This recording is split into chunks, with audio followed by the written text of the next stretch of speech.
watching that. Right, Tim, you ready? Yeah, way to go then, buddy. I know, the opposite word, yeah, really.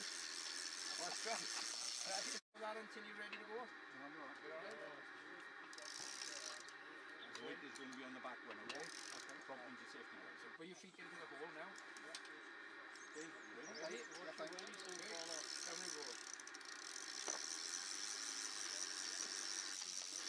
When Tim tells you, right, 1 foot over the hole now. Hang on, just a minute. And Tim will tell you when to put 1 foot in, when you put your feet in the hole. Okay, do it in the harness, go on. Do it in. Right, I got you. Alright, Todd? Yeah, ready? lovely. I'm going to spin you now, Todd, and keep your backpack away. Okay, lovely.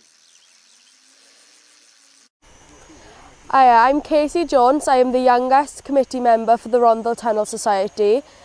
I just recently went down the Rhondda Tunnel and it was a life-changing experience. I would love to do it again and again when it opens, and I think it's amazing and it's just a really amazing experience. Russ Hardwick. I'm a senior project manager for Amco Rail, ex-mining engineer, in charge of all tunnels. The experience today has been exceptional. The condition of the tunnel is second to none. I'd say 98% is worthy of any tunnel we got in Great Britain. The other percentage, the 2%, it wouldn't take a great deal of work to rectify. Hi, my name's Dan Griffith. I'm an Associate Director with Arup in Cardiff. I think the tunnel is very good. The majority of it is in absolutely pristine condition. There's very, very little that needs to be done other than to level the base of the tunnel to walk on and to clean up some of the soot. The few areas that are particularly wet are not as bad as a lot of live tunnels I've seen. Lots of live railway tunnels that are still in operation, and the water management can easily be dealt with.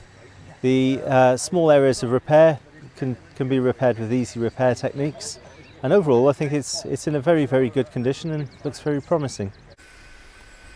Hello, my name is Peter Harris. I'm a civil and structural engineer, and I work for a company called Covey, which is a tunnelling company in the UK. I'm also the tunnels convener for the Institution of Civil Engineers panel for historical engineering works. This is the second time I've been in Rhondda Tunnel. The last time I came in on behalf of PHEW to have a look at the tunnel and decide whether it was the sort of thing we should be recording as a historical engineering work, and indeed it is.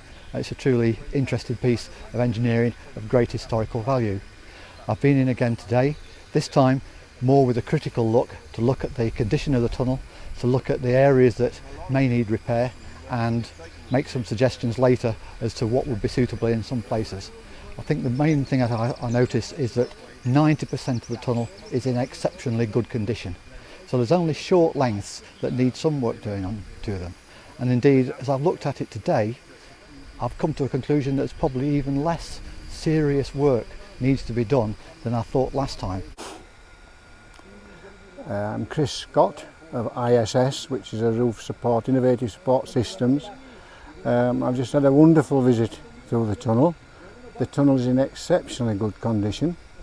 There are areas which require repair, but certainly are repairable.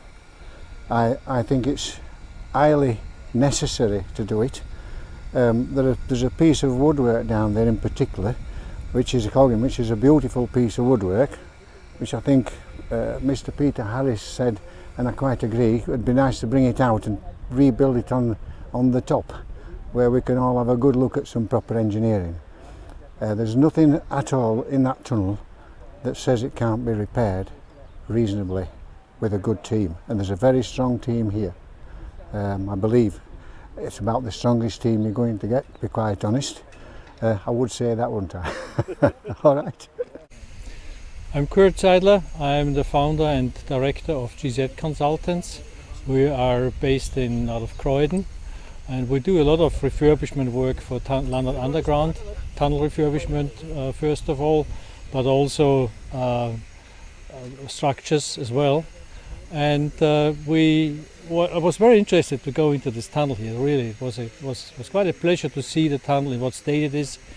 I've been a bit worried before I went down there because I wasn't sure, but the state of this tunnel is actually excellent as compared to other tunnels I've seen. yes, there are sections which you need to do some repair, but nothing massive, nothing substantial. There is no structural issues as far as I could see.